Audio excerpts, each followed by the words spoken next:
Hello guys, welcome back to our channel. Episode ആരംഭിക്കുമ്പോൾ കാണിക്കുന്നത് നെല്ലിശ്ശേരിയാണ്.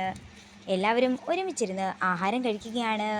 അങ്ങനെ താൻ ഉണ്ടാക്കിയ സ്പെഷ്യൽ പായസം സ്നേഹ ധനുഷിന് കൊടുക്കുമ്പോൾ ധനുഷിന് അത് വളരെ ഇഷ്ടപ്പെടുകയാണ്. സേതുവും രുചിച്ചു നോക്കിയതിനു ശേഷം നല്ല രുചിയുണ്ടെന്ന് പറയുന്നു. അങ്ങനെ എല്ലാവരും സ്നേഹയെ പ്രശംസിച്ചുകൊണ്ടിരിക്കുമ്പോൾ എവിടെ ഞാനും ടേസ്റ്റ് നോക്കട്ടെ എന്ന് പറഞ്ഞ് അവന്തികയും ഒരു പ്ലേറ്റ് വാങ്ങുകയാണ്. ഇതിനാണോ എല്ലാവരും കൂടി ഇത്ര പുകഴ്ത്തി പറഞ്ഞത്? ഒരു കാശിന് കൊള്ളില്ല, അല്പം മധുരമുണ്ട്, അത്ര തന്നെ. അല്ലാതെ ഇത് എന്തിനു കൊള്ളാമെന്ന് അവന്തിക ചോദിക്കുമ്പോൾ സ്നേഹ പറയുകയാണ്, അതിന് ഞാൻ ഏട്ടത്തിക്കല്ലല്ലോ ഉണ്ടാക്കിയത്, എൻ്റെ ഭർത്താവിനല്ലേ. എൻ്റെ ഭർത്താവിന് ഇഷ്ടപ്പെട്ടു, അത് തന്നെ ധാരാളം. തുടർന്ന് ആതിര പറയുകയാണ്, ഏട്ടത്തിയുടെ മനസ്സിൽ കുശുമ്പുള്ളത് കൊണ്ടായിരിക്കും ഏട്ടത്തിക്ക് അതിഷ്ടപ്പെടാഞ്ഞത്. തുടർന്ന് അർച്ചന പറയുകയാണ്, ഇല്ല, ഒരുപക്ഷെ അവന്തിക ഏട്ടത്തിയുടെ നാക്കിൻ്റെ ടേസ്റ്റ് എല്ലാം പോയി കാണുമോ? നമുക്കൊരു ഡോക്ടറെ കാണിക്കാം. എന്നാലേ സൈക്യാട്രിസ്റ്റിനെ തന്നെ കാണിച്ചു, അതായിരിക്കും നല്ലതെന്ന് ധനുഷും പറയുന്നു. അങ്ങനെ എല്ലാവരും അവന്തികയെ പരിഹസിച്ചുകൊണ്ടിരിക്കുമ്പോൾ ദേഷ്യത്തോടെ ഇരിക്കുകയാണ് അവന്തിക. തുടർന്ന് അവന്തിക അവിടുന്ന് ദേഷ്യത്തോടെ എഴുന്നേറ്റ് പോവുകയാണ്. എന്താണെങ്കിലും അവന്തികേട്ടത്തിലെ വയറ് നിറഞ്ഞിട്ടുണ്ടാകുമെന്ന് അർച്ചന കളിയാക്കിക്കൊണ്ട് പറയുന്നു. നേരം രാത്രിയാകുന്നു. പിന്നീട് കാണിക്കുന്നത് സന്ദീപിന് പായസവും കൊണ്ട് ചെല്ലുന്ന ആതിരയാണ്. തുടർന്ന് സന്ദീപ് പായസം രുചിച്ചിട്ട് കൊള്ളാമെന്ന് പറയുമ്പോൾ ആതിര പറയുകയാണ്, ധനുഷിന് കൊടുക്കാൻ വേണ്ടി സ്നേഹം ഉണ്ടാക്കിയതാ. ഇത് കേൾക്കുന്ന സന്ദീപ് പായസം തുപ്പിക്കളയുകയാണ്. ഇനി മേലിൽ അവൾ ഉണ്ടാക്കുന്ന ഒരു സാധനവും എനിക്ക് കൊണ്ടുതരാൻ നിൽക്കരുത്, എനിക്കത് ഇഷ്ടമല്ല. ജന്മം നൽകിയ അച്ഛന് അവളോട് ക്ഷമിക്കാൻ കഴിഞ്ഞു, നിങ്ങൾക്ക് രണ്ടുപേർക്കും ദുർവാശിയാ ഉള്ളത്. തുടർന്ന് ഒന്നും രണ്ടും പറഞ്ഞ് അവർ തമ്മിൽ വഴക്കാവുകയാണ്.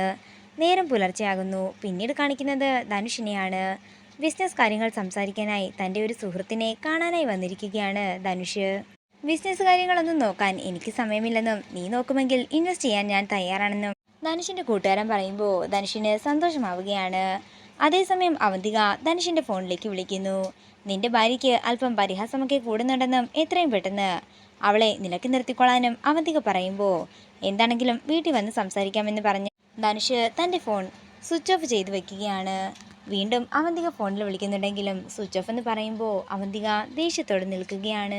പിന്നീട് കാണിക്കുന്നത് നെല്ലിശ്ശേരിയാണ്.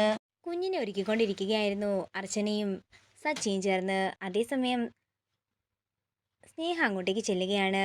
ഏട്ടത്തി, കുഞ്ഞിനെ ഞാനൊന്ന് എടുത്തോട്ടെ എന്ന് ചോദിക്കുമ്പോൾ എടുത്തോളാനായി അർച്ചനയും സച്ചിയും പറയുന്നു. അങ്ങനെ സ്നേഹ കുഞ്ഞിനെ കൊണ്ട് പുറത്തേക്ക് ഇറങ്ങുമ്പോൾ ധനുഷും അങ്ങോട്ടേക്ക് ചെല്ലുകയാണ്. നീ കുഞ്ഞിനെയൊക്കെ എടുക്കാൻ പഠിച്ചോ എന്ന് ചോദിച്ചുകൊണ്ട് സ്നേഹയുടെ കയ്യിൽ നിന്നും കുഞ്ഞിനെ വാങ്ങുകയാണ് ധനുഷ്. ഇത് ആരുടെ കുഞ്ഞാ, ആതിരയുടെയോ അതോ അർച്ചനയുടെയോ എന്ന് ധനുഷ് ചോദിക്കുമ്പോൾ അർച്ചനയിടത്തിടെയാണെന്ന് സ്നേഹ പറയുന്നു. അങ്ങനെ ധനുഷ് സ്നേഹയും ചേർന്ന് കുഞ്ഞിനെ കൊഞ്ചിക്കുന്നത് കണ്ടുകൊണ്ട് സേതുമാധവൻ മുകളിലേക്ക് വരികയാണ്.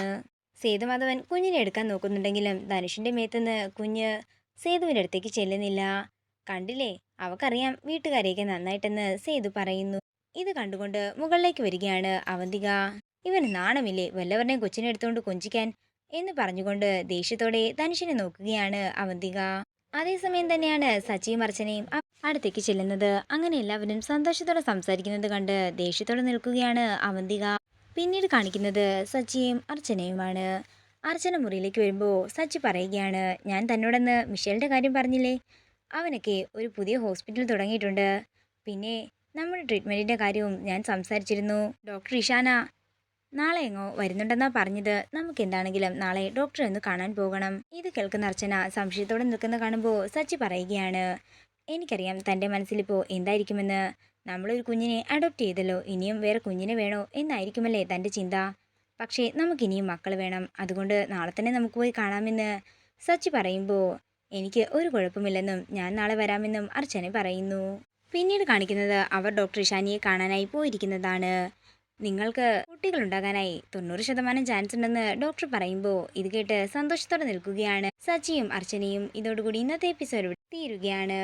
വീഡിയോ ഇഷ്ടമായെങ്കിൽ മറക്കാതെ ലൈക്ക് ചെയ്യുക, ഷെയർ ചെയ്യുക, കമൻറ്റ് ചെയ്യുക. കൂടുതൽ സീരിയൽ അപ്ഡേറ്റ്സിനായി മറക്കാതെ സബ്സ്ക്രൈബ് ചെയ്യുക.